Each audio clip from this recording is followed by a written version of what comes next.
वजीर हज का कहना है सऊदी अरब आज़मीन हज की खिदमत के लिए तमाम वसाइल बरोए कार लाएगा। वजीर हज की OIC के रुकन ममालिक के मंदूबैन को हज के हवाले से इंतजामात और इकदामात पर ब्रीफिंग। सऊदी वजीर बराए अमूर हज उम्रा डॉक्टर तौफीक अल रबिया ने कहा है कि उनका मुल्क ज़ैफुर रहमान की बहबूद के लिए तमाम इंसानी सलाहियतों और वसाइल को बरोए कार लाता रहेगा। उन्होंने कहा कि खादिम हरिमैन शरीफैन शाह सलेमान बिन अब्दुल अजीज़ और सऊदी और वली अहद और वजीर आज़म शहजादा मोहम्मद बिन सलमान बिन अब्दुल अजीज़ की हिदायत की रोशनी में वजारत हज हजाज कराम को तमाम ज़रूरी सहूलियात फराहम करेगी। उन्होंने कहा कि सऊदी अरब की दानिशमंद क़यादत की निगरानी में वजारत हज और उम्रा ने शानदार कामयाबियां हासिल की हैं।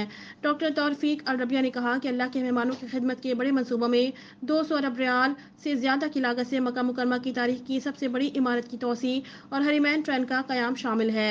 मुमलिकत ने हज और खिदमत फराहम करने वाली कंपनियों के दरमियान मुकाबला शुरू कर दिया है।